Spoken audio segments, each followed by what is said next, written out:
السلام عليكم البنات، كنتمنى تكونوا بخير وعلى خير. عواشركم بروكا. جيتكم بالوصفه ديال لي شو، كنتمنى تعجبكم. طريقه سهله ومكوناتها كيتواجدوا في جميع المطابخ. نبديو بالمقادير ديال العجين. غنحتاجو 125 غرام زبده، 250 مليلتر حليب واللي هي ربع لتر، ملعقه كبيره سكر، قبصه ديال الملح، 200 غرام ديال الدقيق، وعندنا 6 ديال البيضات ولا قل على حسب الحجم ديال البيض. وبنفس هاد العجين تقدروا تخدموا به لي زاكلير. ودابا ندوزو للطريقه. في كاسرونه نديرو فيها الحليب والزبده والسكر والقبصه ديال الملح. نبقاو نحركوهم مزيان فوق النار عاليه حتى تذوب الزبده ويغلى الخليط. ونزيدو عليهم الدقيق، نقصوا عليهم العافيه ونحاولوا نحركو بسرعه حتى تنشف لاباط. ها هي لاباط ديالنا نشفات، نطفيو عليها ونبديو نزيدو البيض بيضه ببيضه، كل وحده حتى تدخل مزيان في لاباط. عاد نزيدو الثانيه، نبقاو نزيدو وحده بوحده حتى نحصلوا على عجينه ما هي قاصحه بزاف وما هي جاريه بزاف. يعني واخا ما كملناش كاع البيض اللي عندنا، داكشي على حساب البيض اللي استعملناه، واش كبير واش صغير. وها هي لاباط ديالنا واجده. انا هنا استعملت هاد لادوي ولا البق، وتقدروا تستعملوا اللي بغيتو.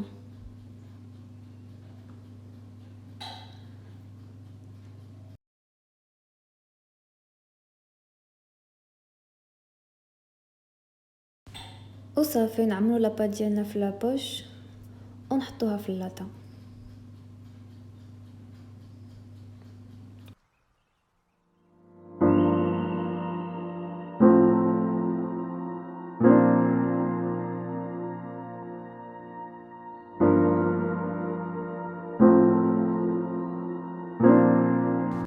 ديك لابوينت اللي طالعه فوق العجينه نفزقو غير صبعنا بالماء ونحاولوا نهبطوها غير شويه.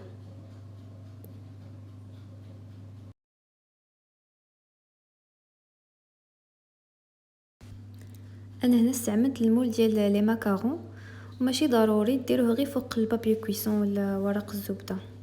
وصافي ندخلوهم الفران اللي خاصو يكون ديجا سخون، ونحاولوا نديروا درجه الحراره الماكسيموم اللي عندنا في الفران. انا هنا درتو على 250 درجه باش دغيا يطلعوا ويبقاو خاويين لداخل، ونشعلوا لهم من الفوق ومن التحت.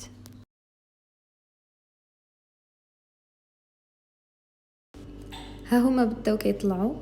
وحاجه مهمه خاصكم تعرفوها، ما خاصش تحلوا عليهم الفران، حيت اون فوا تحلوا عليهم الفران كيهبطوا.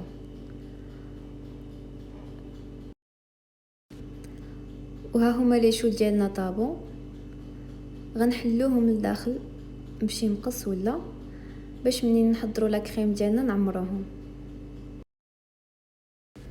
ودابا غندوزو لا كريم اللي غنحتاجو فيها 100 غرام ديال لا كريم باتيسير، نصف لتر ديال الحليب، 3 ديال البيضات، 200 غرام ديال السكر كل 100 غرام كنديروه بوحدو، 50 غرام ديال الزبده، وغبره ديال الفاني واحد شويه شويه شويه حيت فريمون مجهده. ولا ما كانتش عندكم كديروا الليكيد ديال الفاني، سينو ماشي مشكل ولا ما درتوش كاع. نحطوا الحليب والسكر فوق العافيه، نخليو حتى يذوب السكر ويغلى الخليط ونطفيو عليه. في اناء اخر نوضعوا البيض ونضربوه مزيان بالخلاط الكهربائي.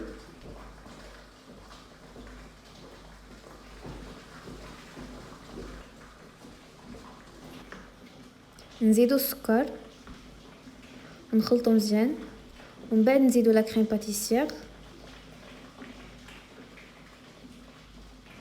وداك لو بتي بانسي ديال الغبره ديال الفاني.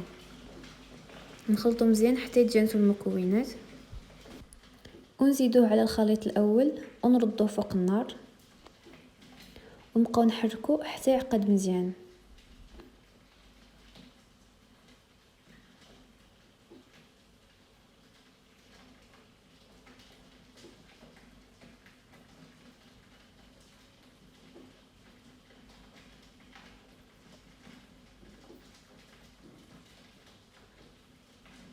من بعد ما عقد الخليط ديالنا غادي نحيدو فوق النار وغادي نزيدو عليه الزبده ونضربوه مزيان بالباتور حتى يتخلطوا مزيان المكونات ديالنا.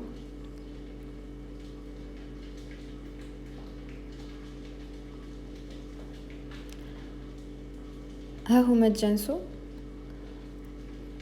غنحطوا لا كريم على جنب ونديروا فوق منها الفيلم اليمونتير، خاصو يلصق مع لا كريم باش ما ديرناش القشره من الفوق.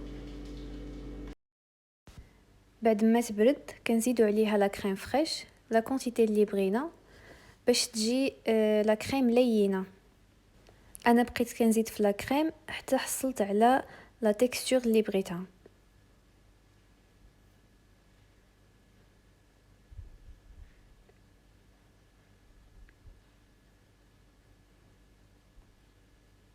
وها هي لا كريم ديالنا واجده. نعمروها في لابوش باش نعمرو بها لي شو. بهاد الطريقه اللي كتشوفوا.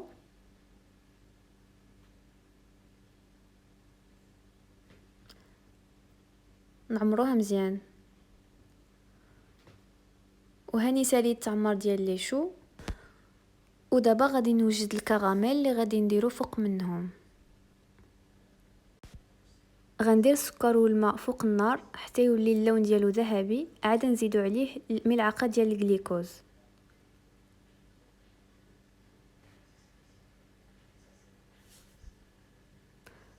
ها هو ولا اللون ديالو بني، غادي نضيفو عليه ملعقه ديال الجليكوز ونحركوه بالزربه. ها هو حصلنا على الكراميل. غادي نزيدوه على لي شو ديالنا من الفوق باش يجيو مقرمشين، وهاد المرحله كتبقى اختياريه، اللي ما بغاش يديرها ما يديرهاش. كنتمنى تعجبكم الوصفه ديالي وشكرا على المشاهده، حتى الفيديو الجاي ان شاء الله.